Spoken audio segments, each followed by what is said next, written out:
commercial and single payer. So Germany and Japan are much different. Their health outcomes are better than ours, and I'm sure there are things that we could learn in terms of what they're doing, in terms of care delivery. In terms of healthcare IT, you know, this has been a real big surprise, and I was a big supporter with the High-Tech Act back in 2009. Money was made available. Enterprise systems were put into various hospitals. But here's the thing. The systems, it appears, will they develop more for process of care, or will they develop more for administrators?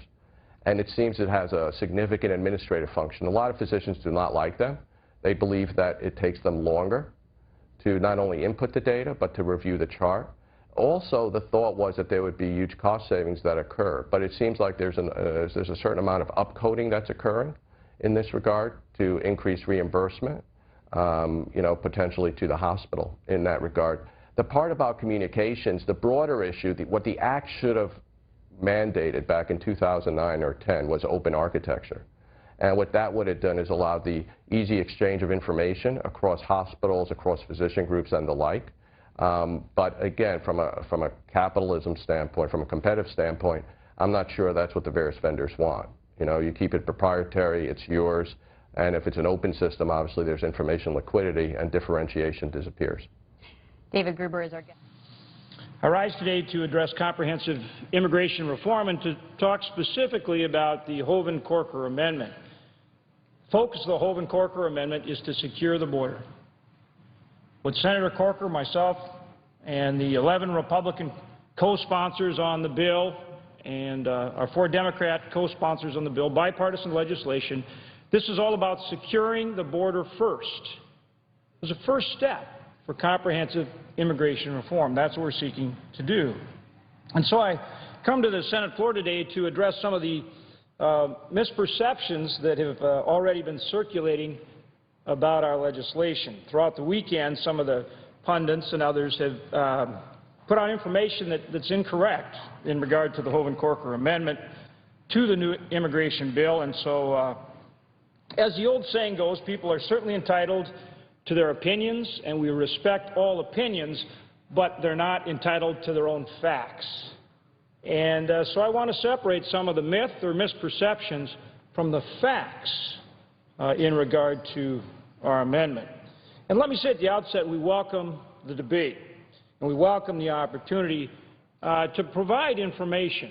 This is truly about coming up with legislation that wins the support of the American people and bipartisan support in this Senate and in the House and in this Congress. That's what it takes to meet a challenge of the magnitude of immigration reform. So let me go through some of these misperceptions or myths that have been circulating and put forth the facts. Now, the first thing that is out there and seems to keep getting repeated is that somehow people have just not had time to read this 1,200-page amendment. Well, the fact is, it's not.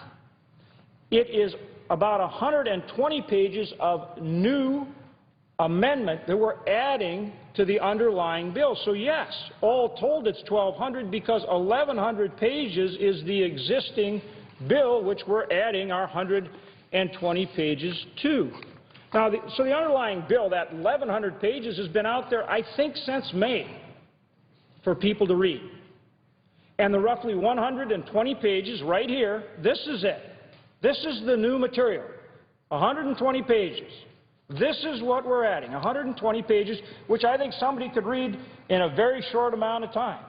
Now, this was filed at about 2 o'clock on Friday. So you had then all, and available to all the members. So you had all of Friday to read this, 120 pages. This is the new material. This is the new material, not 1,200 pages. So let's see, you had all of Friday to read it. You had all of Saturday to read it. You had all of Sunday to read it. You've had today till now to read it. And if you still haven't read it, you got plenty of time to read it before the vote at 5:30 today. 120 pages of new material. Let's be clear about that. There's no purpose for folks to misunderstand or to create misunderstanding. Why would you do that? Why would you want to say there's 1,200 pages of new material when there's 120 pages of new material? Well, that's the first myth. Second myth, the southern border fence does not need to be completed before people are eligible for green cards. That's the second thing going wrong. So what's the fact? Because that's wrong. Fact. The trigger explicitly states that at least 700 miles of fencing along the southern border must be built before individuals can receive a green card. Now, a subsequent provision says DHS may decide where that fence gets constructed, but the trigger language is clear. You got to build 700 miles before anyone gets a green card. Now, we've got roughly 2,000 miles of border on the southern border from Texas over to California, right? From Brownsville all the way to San Diego. You got about 2,000 miles of border, and you have to have a minimum of 700 miles of fence before people get green cards. And they have to go into what's called provisional status for 10 years as well. But as to this provision, the Secretary of Homeland Security does have some discretion to decide where on that 2,000-mile border you're going to put the 700 miles of fence, which just makes sense, doesn't it? Wouldn't you want to put the fence where it does the most good? But why would you try to say that that subsequent provision that says you can put the fence where you need to, where it does the most good, somehow doesn't mean you have to have 700 miles of fence when it clearly says you have to have 700 miles of fence? Again, let's make sure people understand what's in the bill rather than confusing them about what's in the bill. Seems to me we can debate this, and we should debate it, but let's debate it on the facts, not on creating misperceptions. Number 3, myth. Congress will choose not to fund the southern border security in the amendment. Congress will choose not to fund it. Well, the whole law says that, in fact, they do have to fund it, and the fact is the bill is fully funded. It's funded up front. The amendment adjusts the funding for border security by $38 billion. That's over a 10-year period. So it's between $3 and $4 billion a year that we spend to truly secure the border, because Americans want the border secured. So that's what we do. Okay, so that cost is over a 10-year period. Okay, that money up front under this legislation is authorized and appropriated and put in the Comprehensive Immigration Reform Trust Fund. Okay? That funding, furthermore, is paid for with immigration fees, fines, and surcharges. So the illegal immigrants pay for the border security. I think that's something Americans should understand, and I think it's something they believe should happen. That's the way it should be done. But again, my question is, why is the misperception going around that somehow this thing isn't funded or won't get funded when this amendment specifically says it's funded up front, the money's appropriated into the trust fund? That's what it says in the roughly 120 pages that constitute the new legislation in this amendment. Number 4, myth number 4. The amendment puts the American taxpayer on the hook for $38 billion. And this one I covered, I think, pretty well just a minute ago, but just additional information to make sure people understand. CBO says the underlying immigration bill will reduce the deficit by $197 billion in the next 10 years and by $690 billion during the second decade. So that's almost $1 trillion in deficit reduction over the next 2 decades. The total cost of security measures added by the Hoeven-Corker amendment is, as I said just a minute ago, about $38 billion. The base bill designates $8 billion to security measures, bringing the total cost of security measures for the bill as amended to a total of $46 billion. The U.S. taxpayer will be more than made whole with the visa fees and by the $458 billion in additional tax revenue that results in the large deficit reduction. Again, the point I made before, by bringing illegals out of the shadows, making them pay fines and fees and taxes, you generate the revenue, which not only helps reduce the deficit, but way more than pays to secure the border. And again, Americans want border security first, which is what this amendment is really about. Myth number 5. The new Border Patrol agents will never be hired or deployed. Fact. The amendment mandates that 20,000 more Border Patrol agents be hired and deployed before individuals are eligible for a green card. Let me read that again. The amendment mandates that 20,000 more Border Patrol agents are hired and deployed before individuals are eligible for a green card. That's in addition to the almost 20,000 Border Patrol agents that are on the border now.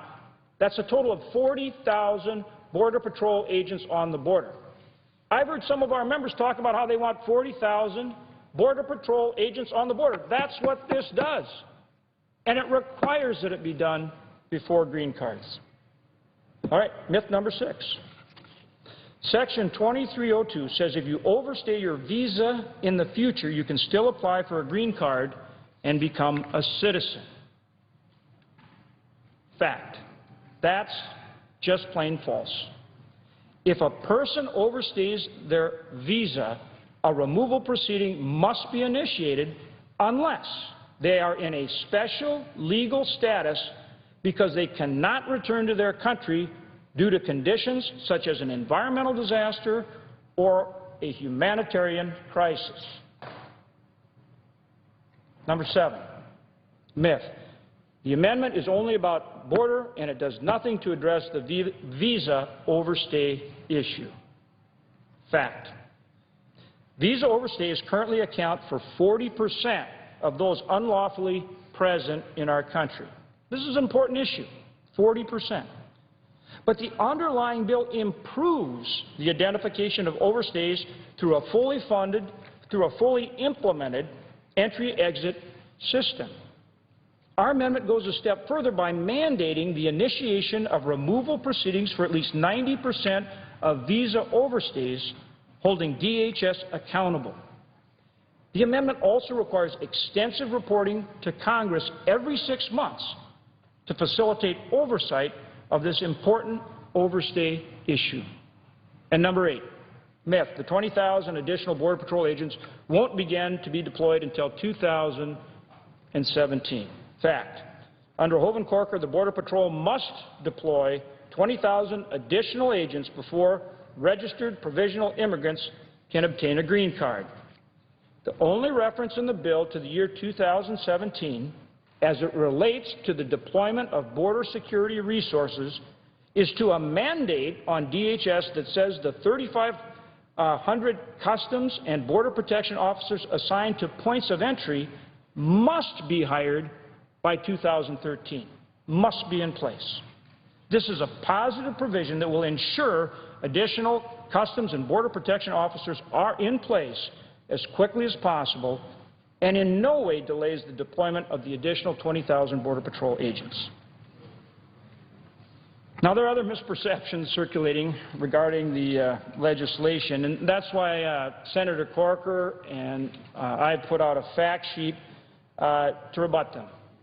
And we do it as simply and straightforwardly as we can. We say, okay, look, they're saying there's 1,200 new pages here. No, it's 120. And on we go down the list. So I hope people understand that we are trying to foster understanding. We want people to understand this. We want people to know what's in it. Again, we are, to the very best of our ability, trying to approach this comprehensive immigration reform issue, we believe, the right way, which means secure the border first. That's what this amendment is about. It's about securing the border first, and we do it in as objective and verifiable way as we can. We ask our colleagues on both sides of the aisle to join us in rising up and meeting this incredible challenge that we face for the benefit of the American people and the future of our country. Thank you, Mr. President, and with that, I yield the floor. I also note the absence of a quorum. Clerk will call the roll. Mr. Alexander.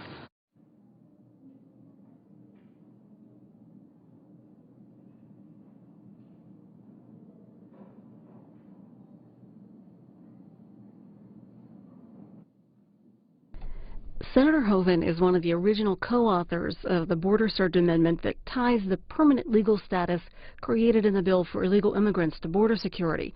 A procedural vote on that amendment is scheduled for at about 5:30 Eastern this afternoon. Congressional Quarterly writes that a group of 14 Republican senators is calling for at least a small vote-a-rama on remaining amendments to the immigration legislation. In a letter to Senate Majority Leader Harry Reid, the senator said, after repeated promises of a full and open amendment process on the floor, we've had 9 roll call votes on amendments to the bill. 9. And there is the prospect of a full shutdown of amendment votes after today. This afternoon, Senator Reid filed cloture on the bill itself after last week filing the amendment tree to block any other senators from offering amendments to the measure.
Senator from New Jersey. Mr. President, I ask the quorum call be waived. Without objection. Mr. President, I ask that any quorum call time be equally divided on both sides. Without objection. With that, Mr. President, I observe the absence of a quorum. Clerk will call the roll. Mr. Alexander.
Here's how the Associated Press is writing about the immigration debate in the Senate today.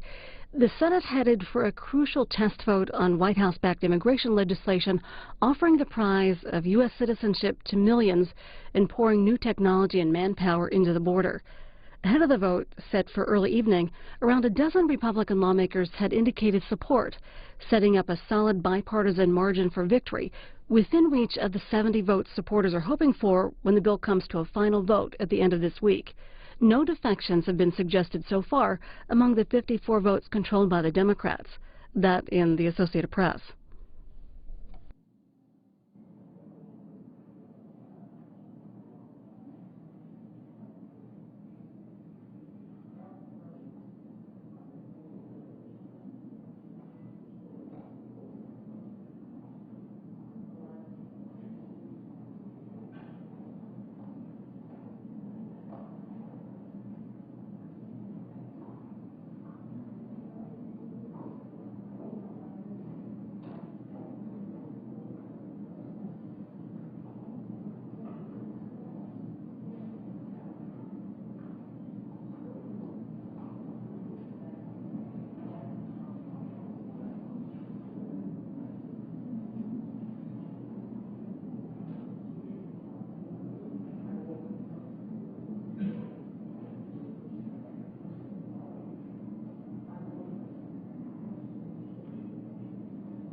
Ask unanimous consent that the quorum call be vitiated.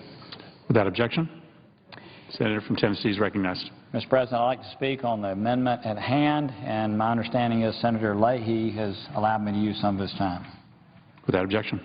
Mr. President, I thank you, and I'll be brief. I spoke at length earlier today on this amendment, but I just want to speak especially to my side of the aisle as it relates to this amendment.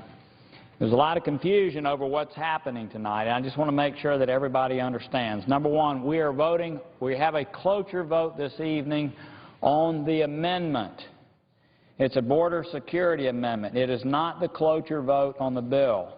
There still will be the opportunity for additional amendments to be had, assuming people consent. I do want to say the very people that seem to be wanting amendments are the same people that are opposing amendments, so I hope that'll get worked out on the floor. But tonight's vote is simply a cloture vote on an amendment that was offered on Friday, and that's all it is. So there'll be another cloture vote. No one is giving up rights relative to this bill. Secondly, this amendment that you're voting on is 119 pages long. Now, because of the rules of construction here in the Senate, this 119-page amendment was added to the base text. A lot of people understand that that's just the way we do things here when an amendment touches various pieces of a bill, but this amendment is 119 pages long. It has been added to the base bill, which makes the bill itself over 1,200 pages, but members of this body have had access to the base since May. It's been through committee, it's been amended, people have been able to look at it. So what I would say is to people viewing in, 119 pages in legislative language is triple-spaced on small pages, and generally it's about 25 to 30 pages in regular reading. And I would just say a middle high school person in Tennessee could read this amendment in about 30 to 45 minutes. Now, I'm assuming a staff could walk people through much more quickly if they wished, or he could go into much more detail, but the point is, it's not as if something has been dropped on people that is from outer space. It's 119 pages. It's easy to read. All of us could read it in a very short amount of time. I'm sure people would want to spend more time than that. So let me go back to what this amendment does. In the base bill right now, it states that the head of Homeland Security would lay out a plan 180 days after passage of this legislation. And then 10 years from now, the same person, might be a different person, but the head of Homeland Security would decide whether that plan has been implemented. Many people on my side of the aisle view that as a little abstract and wanted to improve it.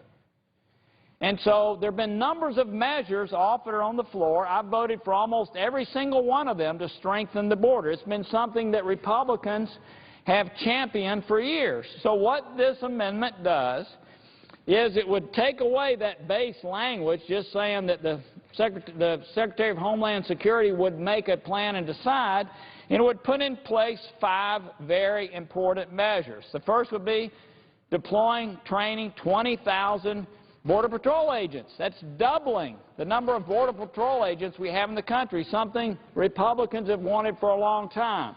Secondly, spending $4.5 billion on technology to create the kind of technology that gives us situational awareness on the border, something, again, Republicans have wanted for a long time.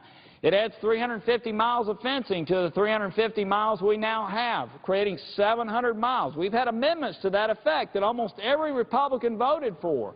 That is a part of this amendment. Puts in place an entry-exit visa program. Again, people know that 40% of the immigration issues we have in this country because of visa overstays. This attempts to solve that by putting in place a very measurable trigger. And in addition to that, E-Verify has to be fully in place. Again, all 5 of those things have to be in place before workers transition, before people transition from a temporary status to a green card status. So, if you vote for this amendment tonight, you're voting to have those 5 tangible, measurable issues in place. Let me just talk about it. We've had a big debate over the trigger. By the way, for what it's worth, I understand the other side of the aisle's concerns about a trigger that is subjective. I mean, this is what happens down on the border right now. A Border Patrol agent sees a Cheeto bag, literally, and has to decide, were there 10 people that ate out of that Cheetos bag and left it there, or 1? Let's make a subjective guess. So the other side of the aisle said, we don't want anything subjective like that. Our side has wanted some tangible triggers. You know, I used to build shopping centers around the country, retail projects in 18 states, and when I completed the project, the whole community could see that it was done, and I got paid. I would not have wanted a trigger that said, do we meet 90% of the retail needs of the community? I built what was laid out, and that's what this amendment does. It lays out 5 measurable triggers that people who've wanted border security for years have pressed for. The cost of it, and I'm almost finished. A lot of people have said, well, the cost of this is $46 billion over a 10-year period, and it is expensive. Some of them are one-time costs. But as it relates to the overall bill, not the amendment, the bill states, and by the way, these measures don't go in place unless the bill passes, but there's $197 billion in return over that 10 years.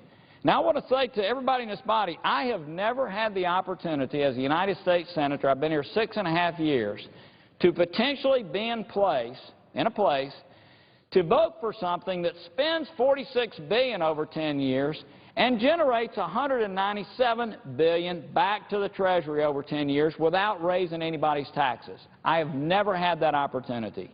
I would imagine every private equity company, every hedge fund in America would want to participate in that kind of ratio. So I'm going to close with this. The choice tonight is to vote cloture on amendment, not on the bill, an amendment that's been on the floor for 75 hours. Everybody's had the opportunity to look at it, that takes away the idea that the Homeland Security person will put out a plan 180 days after we pass this bill and instead puts in place tangible, measurable criteria, things that every American can see in place before persons transfer from a temporary status to a green card status. Just for what it's worth, Governor Brewer, who is the governor of Arizona, who probably knows more about border security than anybody in this body, today came out and said that if we could pass this amendment as part of the immigration bill, it would be a tremendous victory for Arizona, a place that probably has more issues with border security than any state in the country. So I would just ask my Republican colleagues, why would anyone even consider voting against an amendment that puts in place very stringent border requirements in place of one that we have no idea what is going to take place? Republicans have asked that Congress weigh in. I don't know how Congress could weigh in any more than spelling out what is going to happen. And to my friends on the other side of the aisle, I would say to you, to me, this is something that allows you to know that once this process occurs, there is a tangible line in the sand that you can measure to know that we cannot move the goalpost, you cannot move the goalpost, and at the end of the day, we end up with a balanced bill. I'll close with this. I know I said I'd close a minute ago. I'm going to say one more thing. I look at what we're trying to accomplish in this bill, and I look at the people who've come across our border to work. To work. I know that many of them have created companies and been entrepreneurs and contributed in all kinds of ways. Many of them have just walked across to support their families.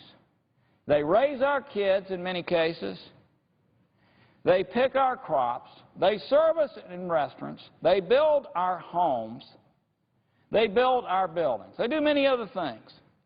And to me, what people on both sides of the aisle that have done in trying to pass this amendment tonight is to put in place something that is tangible, something that cannot be changed down the road. And if this amendment is passed, even though there may be people who vote against the overall bill, voting for this amendment strengthens the bill such that if we pass it, we have a bill, in my opinion, that meets the test of the American people. We're securing the border, but we're allowing those people at the back of the line to have some pathway to continue to live the American dream, the same things that we want for our sons and daughters all across our country. With Mr. President, I yield the floor, and I thank you for the time. Mr. President. Senator from Louisiana. Thank you, Mr. President. Mr. President, I rise today to also address this most recent backroom gang agreement, the Schumer Corker-Hoeven amendment that we'll be voting on in just a little while. Now, this amendment is clearly filled with lots of sort of nice, shiny objects to try to attract Republican votes. It's clearly supposed to be about border security. But my fundamental concern, Mr. President, is simple. I believe this amendment is designed to pass the bill I don't believe it's designed to truly fix the bill. And in that sense, Mr. President, I'm concerned this is a fig leaf border security amendment, again, all about passing the bill, not truly fixing it. And, Mr. President, I say that for two simple reasons, the two basic flaws in the underlying bill that this amendment does nothing to address. First of all, the amendment, as the bill, is amnesty now, enforcement later, maybe. And secondly, on the enforcement piece, which the authors of this amendment are arguing for so strenuously, there is no metric about actual effect, actual achievement. The only metric is spending money. Well, Mr. President, we all know the United States government, the federal government, is great at spending money. It's never been better at spending money than under this current administration. But if that were all that mattered, Mr. President, then we'd have a rip-roaring economy with unprecedented growth. If that were all that mattered, then we'd have the best educational system on the planet. If that were all that mattered, we would have solved problems like violent crime and many others. But the metric can't be spending money. The metric has to be achieving security, achieving some reasonable level of border and workplace security. Now, Mr. President, I'm also very, very concerned about the backroom deal and the process that got us here. And I think it's important for the American people to know exactly what happened in the last few weeks, and in particular at the end of last week. About 350 amendments were filed to this bill, and they covered all sorts of topics, certainly including every important enforcement matter. Many of these amendments struck to the very core of the Gang of Eight compromise bill. As Ranking Member Grassley has noted, the judiciary markup was an open process in which nearly all amendments were considered in a fair, decent manner. However, as Mr. Grassley also noted earlier today, here on the floor, it's a very different atmosphere, and the fix apparently is in. We're seeing that here on the floor. The fix seems to be in another closed-door agreement loaded up with ideas that have been accepted for yes votes to ensure support of particular members. The amendment is 1,100 pages long, longer, I believe, than the original bill, and because of this development, the full and fair floor amendment process has come to a grinding halt. Now, Mr. President, that's exactly what's broken with the U.S. Senate. Rather than doing the people's business out in the open with floor amendments, with debate, instead so-called masters of the universe have huddled together again behind closed doors to hammer out a secret agreement again, virtually cut off floor amendments, and try to pass the bill. In 2007, the last time a major immigration bill came to the floor, we had 46 roll call votes on amendments. This time around, we've had only 9, and now we have the prospect of cutting off the amendment process. 9 out of 350 amendments filed, 2.5% of the filed amendments. Again, Mr. President, this is what's wrong in the eyes of the American people with Congress, with the U.S. Senate. And this is one of the things I came to change. I came to the U.S. Senate to work, developing and introducing legislation, working hard in the appropriate committees, voting, offering floor amendments, voting on those. But these gang deals negotiated behind closed doors, particularly when they cut off and muffle the amendment process, is not that sort of work. So again, Mr. President, the masters of the universe have conspired among themselves. They have allowed certain members into that back negotiating room, undoubtedly for the price of a yes vote. And worst of all, this threatens to completely shut off the open, fair amendment process. Mr. President, that's why this morning I co-authored a letter to Senate Majority Leader Reid with 13 of my colleagues addressing this very problem. And in the letter we state clearly, quote, "We believe that there should be, at a minimum, the same number of roll call votes, that's as in the 2007 debate, on serious contested floor amendments on the Gang of Eight's immigration bill. This can clearly be accomplished this week with a little leadership and coordination through one or more compact series of 10-minute votes with senators seated at their desks." And continuing in the letter, we say, quote, "Further, we will give our consent to any reasonable consent request if this is assured. This would specifically include replacing the one or two cloture votes and one final passage vote on the bill with one final passage vote with a 60-vote threshold late Thursday, as well as clearing all truly non-controversial amendments," close quote. So, Mr. President, I hope all members of this body look carefully at this bill we're going to vote on regarding cloture in about an hour.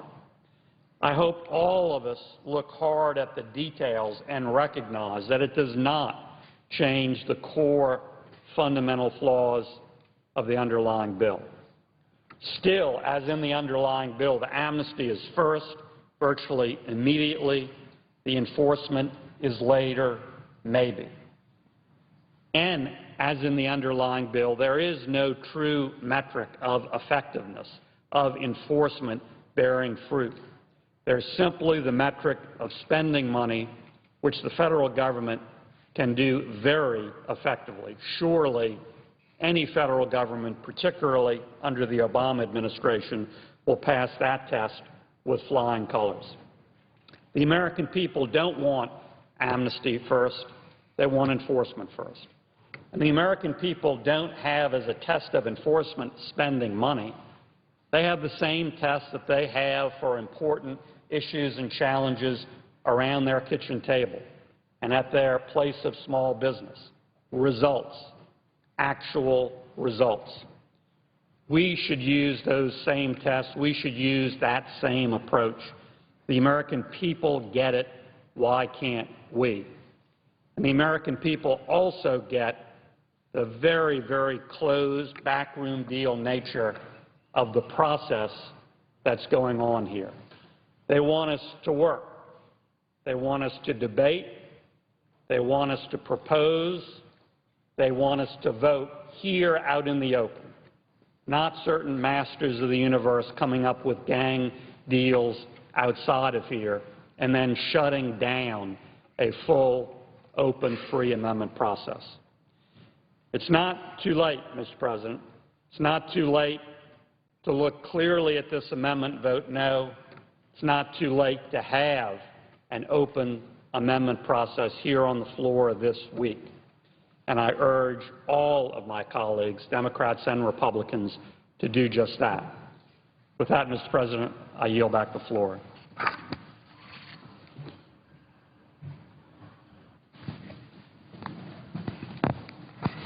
Mr. President.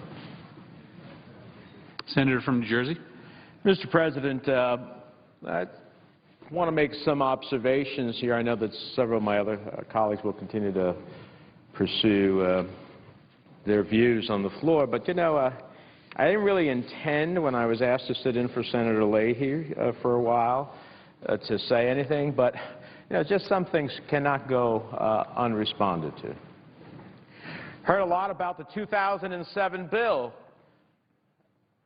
how that process took place, but what is failed to mention is that the 2007 bill did not go to the Judiciary Committee. It went straight to the floor. Now, this bill, in addition to the time that it was out there when the Gang of Eight proposed it, went through weeks of the Judiciary Committee going through its process. 140 amendments were heard and adopted. many of them Republican, and most of them bipartisan. So there are 140 changes made to this legislation through the regular order process. So there's a fundamental difference between 2007 and this legislation. There's another fundamental difference, and that is that for the 2 weeks that this bill has been on the Senate floor, Republicans on a series of offers oppose allowing amendments to go forward, including amendments of their own Republican colleagues. Why? Because they believe that the amendments being offered by some of their Republican colleagues would make the bill more acceptable to members on their side of the aisle. So instead of allowing their own colleagues to have amendments and have their say, they opposed unanimous consent agreements to move forward because they didn't want their colleagues to have an opportunity to have that amendment, and maybe if that amendment was adopted, then find a way to vote for this bill. That's pretty outrageous. Pretty outrageous. And then to come to the floor and suggest that there has been an impediment over these last 2 weeks to being able to consider a variety of amendments when they themselves have opposed the amendments, including from their colleagues on their side of the aisle. Now, I'd be happy to yield to the distinguished chairman of the Judiciary Committee. The senator is probably aware of the fact that we have a large number of amendments that would be with both Republicans and Democrats on it, and we've suggested that they're all acceptable, could probably be adopted by a voice vote, both these Republican and Democratic amendments, but that's been rejected by the other side. Is the senator aware of that? I am aware of that. I heard the distinguished chairman make that offer various times, and I heard that offer rejected on various times. And I might ask the question, because the distinguished presiding officer, for example, has an amendment on there involving women that would be easily accepted, but we can't get that agreement. The senator has been here a long time in both bodies. Is my recollection correct that at least in the past, when you had a group like that, both sides would come together and accept them? Is that the normal practice? The senator is right. When there is a series of amendments that would improve the bill and are agreed to by both sides of the aisle and, in fact, are non-controversial, it has been, I think, the regular order to get those amendments disposed of and on its way. I appreciate, Madam President, the senator from New Jersey has the floor, but I appreciate him coming forward and saying this, because nobody in this body of either party has worked harder or more diligently than the senator from New Jersey on comprehensive immigration reform, and let us hope we'll reach that. Thank the gentleman. You know, the reality is that this is a different process. Now, I know that there are allusions to that this amendment is 1,100 pages long. We all know that this amendment only took the underlying bill and added the amendment to the underlying bill. So to suggest that there's a new 1,100 pages here is disingenuous. It is not the case. So everybody's known what this amendment is about. The underlying bill's been on the floor for 2 weeks. Before that, it came out of the Judiciary Committee. I think everybody knew what it was. So I think it is not fair to have the American people believe that somehow this legislation just came on the desks of senators and they're voting in the blind. Now, I find it interesting. You know, I've listened over the years here, the 7 years I've been here, and before that in the other body, in the House of Representatives, and then I hear those who want a fence. A fence is a significant part of the solution to the question of border security. And yet, here we go, there's nearly 700 miles of fencing in this legislation by virtue of this amendment that will be considered. And, oh, no, we don't want a fence. Then we've heard that having greater Border Patrol agents at the border would dramatically help us achieve border security. Well, this amendment doubles the amount of Border Patrol agents at the border. It brings it from about 21,000 to 41,000 Border Patrol agents over the course of this legislation. And now we hear, well, that's just wasting money. Well, what is your plan? Because every time I've heard all of these things that this amendment includes as part of your plan in the past. But because it isn't your amendment, even though it is offered by members on your side of the aisle, including from border states, suddenly it's not acceptable. Suddenly it's not acceptable. There is this suggestion that there is somehow a backroom deal. I see this amendment as the personification of what the American people are trying to see this body do, which is Republicans and Democrats from different parts of the country, from different ideological views, coming together in order to compromise, in this case to seek a very strong compromise on border security as part of a comprehensive immigration reform legislation, which in poll after poll, across party spectrum, has been sought by the people in this country. That's the very essence of what this amendment's all about.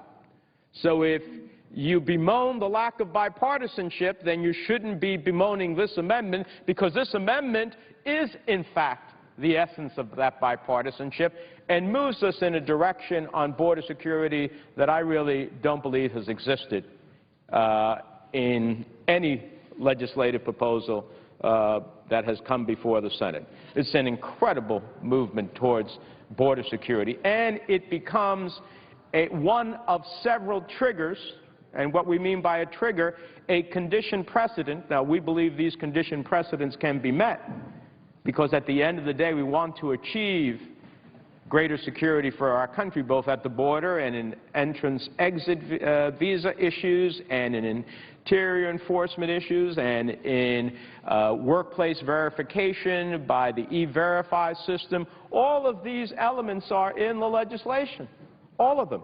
And many of them are enhanced so that we can get to where we want. Now, the problem is that there are colleagues here who, if 10 angels came swearing from above in the heavens that this is the best legislation to secure the nation, to promote its economic opportunity, to make sure that we have and preserve family reunification as a core value, that we have the future flows of workers so that we can deal with the abilities of different sectors of our economy to have the human capital, like the high-tech industry, to be able to produce that human capital so that America can continue to be at the apex of the curve of intellect and global competitiveness, they would say, no, those angels lie, because we will never satisfy those individuals. And I respect their right to have that view. But to suggest that it is the process when really what you want to see is no comprehensive immigration reform, I think one should say what you really believe. So that is what's before us. Finally, you know, on a series of issues that have been raised here, you know, for example, on waivers, you know, the reality is the limited waivers here don't give anyone a free pass or take away the government's ability to say no to any given individual. They do not grant unlimited discretion to decision makers. Decision makers would not be able to exercise discretion in cases involving immigrants who have multiple criminal convictions or have committed particularly serious offenses or otherwise pose a threat to national security or public safety. These restrictions, by way of example, apply to terrorists, gang participants, drug traffickers, human traffickers, money launderers, international child abductors, unlawful voters, just to name a few. Just to name a few. So I think that there is a mischaracterization in order to create the fear. And finally, this question that no matter what, no matter what is done in this bill, no matter how many enforcement provisions exist, interior enforcement, entrance-exit visa requirements and systems to check that who comes in the country and make sure that they exit and there's a follow-up, the E-Verify system, which means that everybody in the country, when they go for a job now, they're going to have to go through a system to make sure that they, in fact, have the right to work in this country. All of the Border Patrol agents, all of the fencing, despite all of that, there are those, and that the individual who is undocumented in the country will have to wait a decade, before they will even have the opportunity to adjust their status to permanent residency, assuming, as the legislation calls for, that all of these elements that I've just talked about are in place. To suggest that that's amnesty? Amnesty means you do something wrong and you get forgiven, but you have to do nothing to be forgiven. You just get forgiven. This is not amnesty. These individuals have to come forth. They have to register with the government, which is incredibly important because I can't secure America unless I know who is here to pursue the American dream versus who might be here to do it harm. And you have millions of people in the shadows, undocumented in this country, you don't know what their purpose is. And then after they come forth and register with the government, they got to go through a criminal background check. And if they fail it, they get deported. If they pass it, then they get a temporary opportunity to stay here with a permit to work and visit their families, and they have to earn their way, pay their taxes, learn English after the course of a decade, and then finally, after a course of a decade, finally be eligible when all these conditions have been met. That's not amnesty. That's earned opportunity towards legalizing your status in this country. So this is what poll after poll of Americans say. They want to see a fix of this broken immigration system. For some of my friends, there will never be a fix sufficient for their view. And for some of my friends, it's very clear that they do not support any pathway to citizenship under any set of circumstances. That is a view that they have the right to hold, but it is a view not supported by the American people. It is a view that does not honor our nation as a history of immigrants.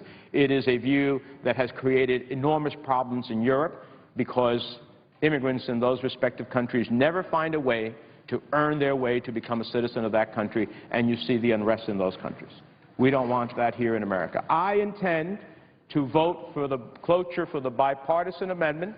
It does a lot of things that I think that in many respects go way beyond what I contemplated, but is the essence of compromise. It is the essence of moving forward. It is the essence of solving a problem that has vexed us way too long. It is an opportunity to fix our broken immigration system, and I urge my colleagues to cast their vote and be not only on the right side of what is necessary for the country, but be on the right side of history. And with that, Madam President, I yield the floor.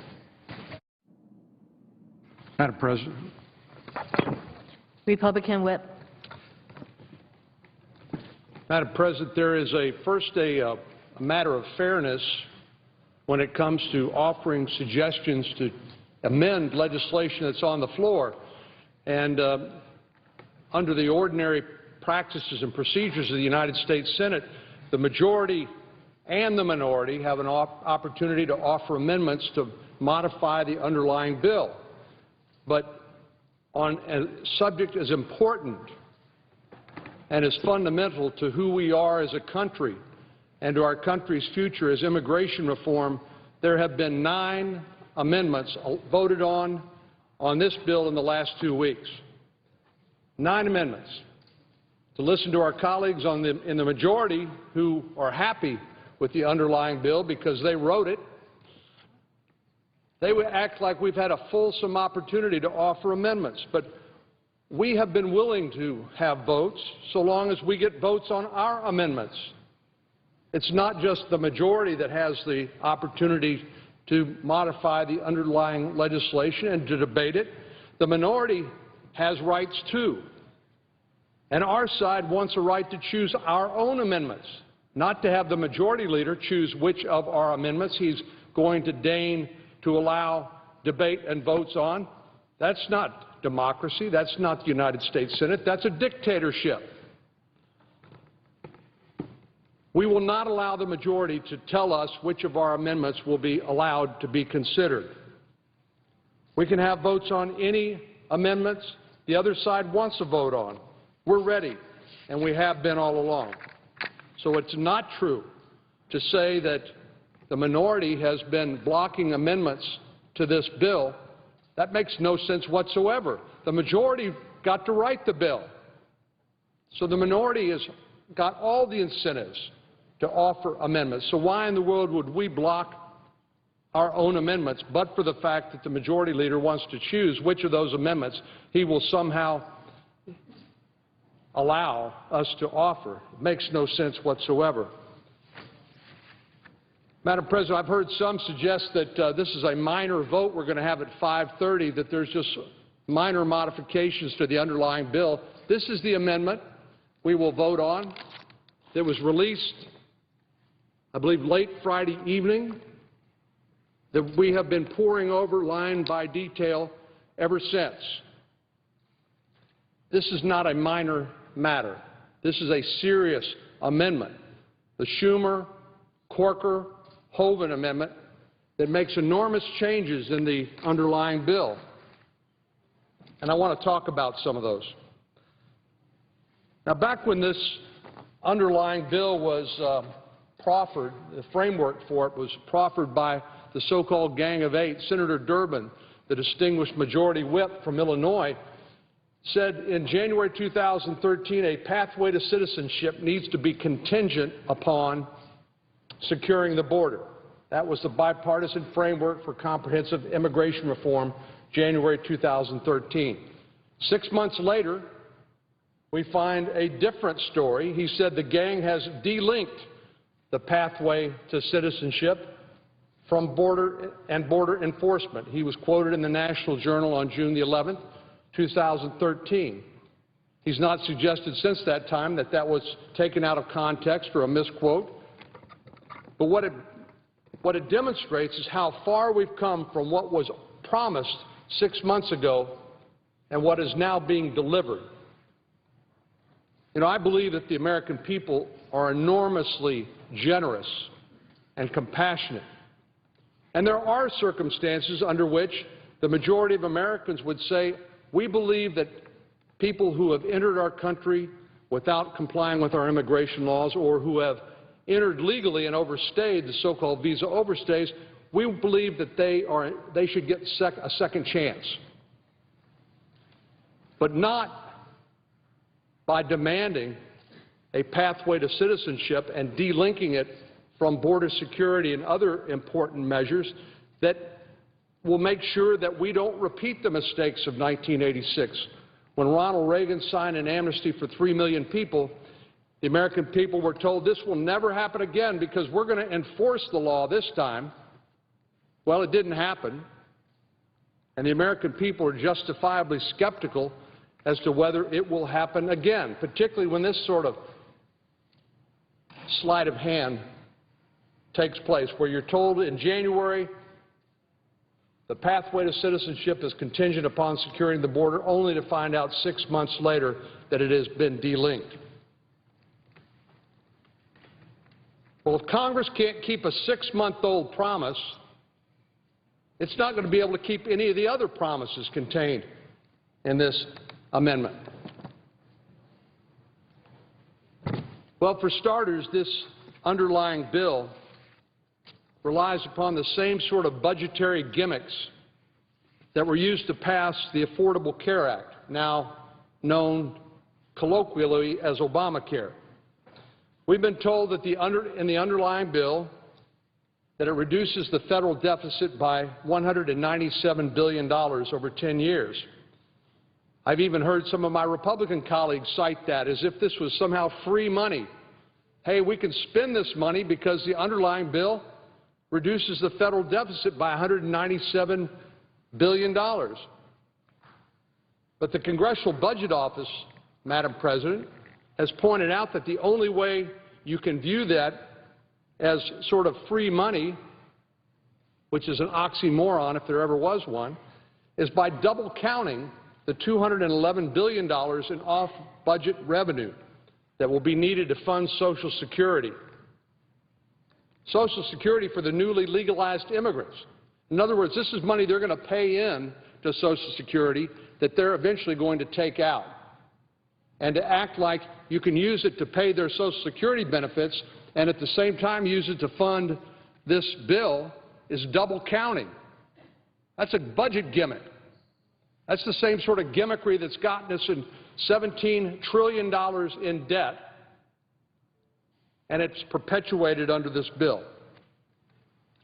If we were to use real-world accounting, the same sort of accounting every family, every small business in America has to use, they can't double count the money. They've got to use real hard numbers. If you use the same sort of accounting that families and small businesses across America have to use day in and day out, you'll find that the underlying bill actually increases the budget deficit by more than $14 billion over the next decade. So that's spending more money we don't have, adding to our annual deficit, adding to our national debt, putting us further and further in the hole when it comes to our fiscal condition. Well, one of the other problems is that even since the Congressional Budget Office looked at the underlying bill, we don't yet have an official cost estimate from the Congressional Budget Office for this bill that was basically rewrote the entire underlying bill. We still don't have an official budget estimate from the Congressional Budget Office, and we don't know when that is likely to come. Yet we're going to be required by the majority leader, because he's the one that sets the schedule here by virtue of being the majority leader, we're going to be required to vote on a cloture motion at 5:30 this evening, in about an hour, before we even know from the official scorekeeper for the Congress and the federal government exactly how much this costs, what the assumptions are, and whether we're still going to be looking at double counting the revenue that's coming in and looking to that to pay for the cost of this bill. At the same time, we're going to have to pay it out in benefits, double counting. We don't know whether that continues under this bill, but I dare guess that it will. Now, some of our colleagues on both sides of the aisle have previously expressed real consternation at double counting back when Obamacare was passed and back during the 2009 stimulus package. Some of them issued press releases saying you can't spend the same money twice. And yet today, here we go again. That's another reason I'm so concerned about where we find ourselves, being jammed into voting on this piece of legislation without an official score of the Congressional Budget Office before, I dare say, every member has had a chance to read it and understand it, and when it relies on double counting and other gimmicks that have gotten us in $17 trillion in debt. I also worry that my colleagues who support this particular amendment, while I stipulate to their good intentions, their approach is one based solely on throwing more money at the problem without having any plan or strategy or any real mechanism for ensuring that that money is spent sensibly and it accomplishes the stated goal. Last week, some of my colleagues gave me a hard time because I offered an amendment which would raise the number of Border Patrol by 5,000. They said, we can't afford it. The underlying bill has 0 new Border Patrol. My amendment offered 5,000 additional boots on the ground. They said, we can't afford it. That's a ridiculous suggestion. Well, imagine my surprise when this amendment that was filed so recently calls for 20,000 Border Patrol agents, a 4-fold increase. even though experts across the political spectrum have said that doubling the size of the Border Patrol in and of itself, while it may provide some political fig leaf for voting for this bill, it does not and will not solve the problem. I'd like to know, for example, where did that number come from? How did my colleagues turn on a dime from saying we need 0 additional Border Patrol to saying that 5,000 was a ridiculous suggestion and now saying 20,000 is exactly right? What expert, at what hearing was the testimony offered to support that sort of expense and that sort of approach? Well, don't just take my word for it. There was a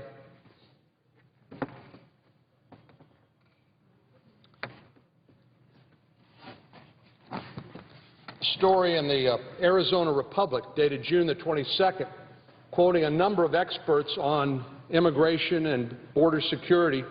Doris Meissner, who used to head the Immigration and Naturalization Service, the predecessor to the Department of Homeland Security, she called the approach in this amendment detached from reality on the ground. She said it's detached from reality on the ground, and said it would make more sense to invest in creating a modern 21st century border which includes enforcement but also trade and travel and facilitating crossing and reducing waiting times. Now that makes more sense to me because part of the underlying premise of the bill was to create a legal way for people to come and work and to immigrate to the United States, and then to allow law enforcement to focus on the criminality, the drug traffickers, the human traffickers, and other people engaged in illegal conduct. Ms. Meissner appears to be saying that that makes a lot of sense when it comes to a modern 21st century border. Others have said, other experts have said in the same, quoted in the same article in the Arizona Republic, June the 22nd, Adam Isaacson said there may be some room for more agents, but not for 20,000. John Whitley said we should look at what we're trying to achieve, at the outputs instead of the inputs. In other words, what this approach does is says we're going to look at all this equipment we can buy, the technology we can deploy, the boots on the ground, but we're going to turn a blind eye to the outputs or the goals that we're presumably trying to achieve. Mr. Whitley seems to agree with that. He said we should look at what we're trying to achieve at the outputs instead of the inputs. Otherwise, 7 years from now, we'll be sitting around and saying we don't know which bits work and which bits are wasteful.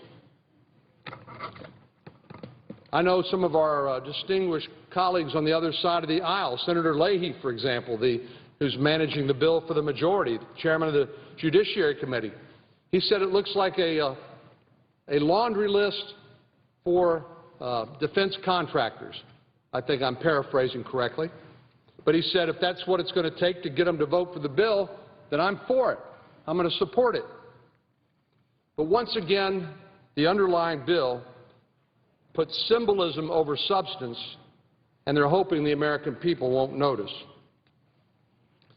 As I've said repeatedly, Madam President, the so-called border security triggers in the underlying bill are sheer fantasy and wishful thinking because they're activated by promises of more money and more promises than they are on actual results. And I'm afraid the underlying Schumer-Hoeven-Corker amendment does nothing to change that. Here's a comparison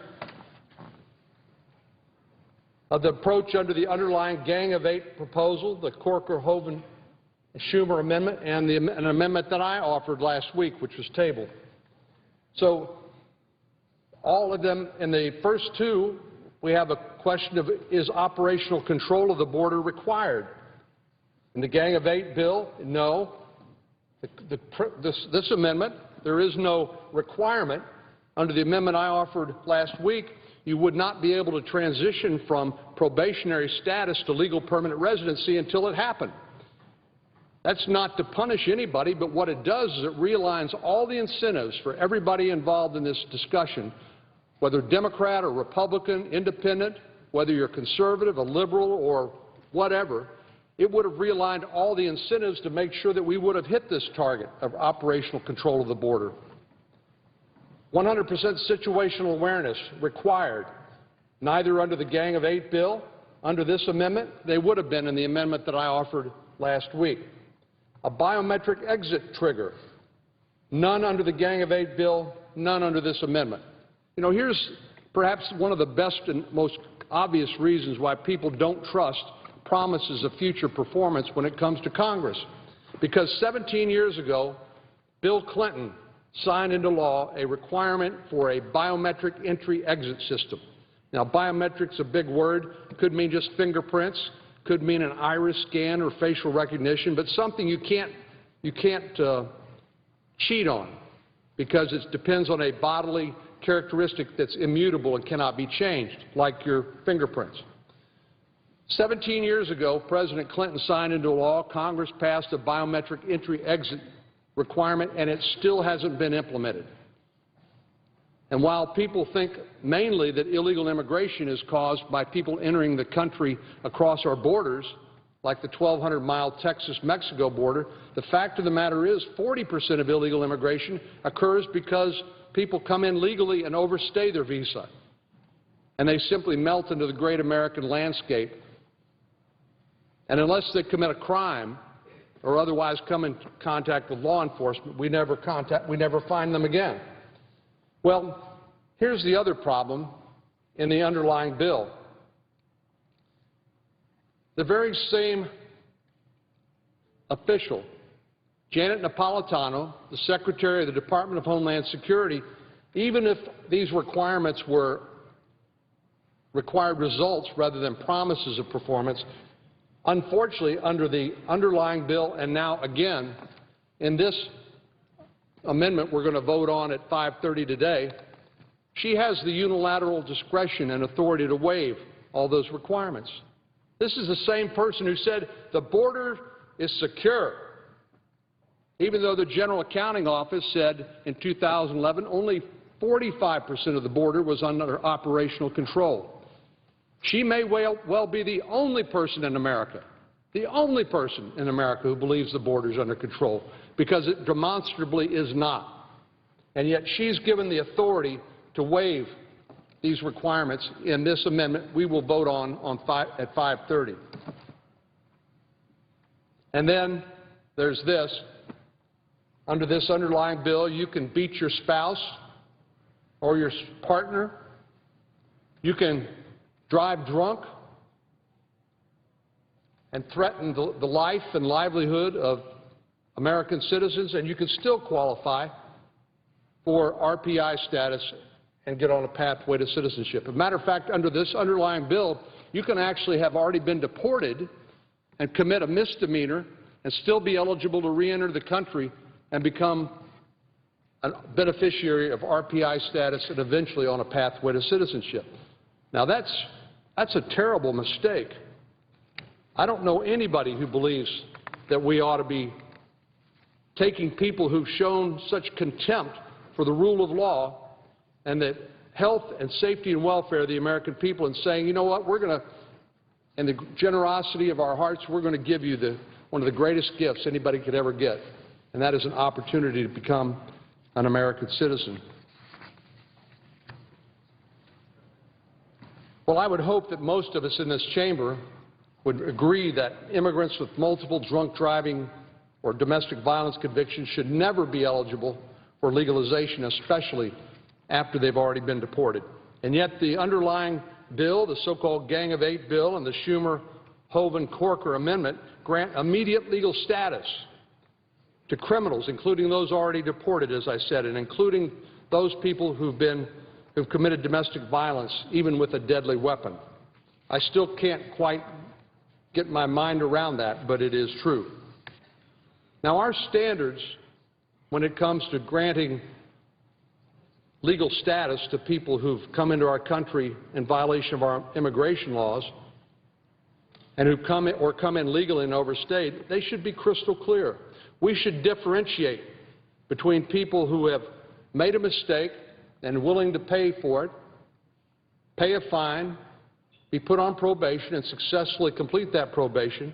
We should make a clear distinction between people like that and people who've come in and shown such contempt for our laws and the rule of law as they've engaged in a history of drunk driving or domestic violence. They should be automatically disqualified from receiving probationary status, and I find it remarkable that we're even debating this issue in the first place. Madam President, a few final points. We're going to be asked to vote on legislation that was crafted behind closed doors with no chance for amendments. And as a matter of fact, I believe that once the majority leader gets cloture on this amendment, that we will have virtually no other opportunities to offer any additional amendments and get votes on those amendments, after only having votes on 9 amendments so far. That's an outrage.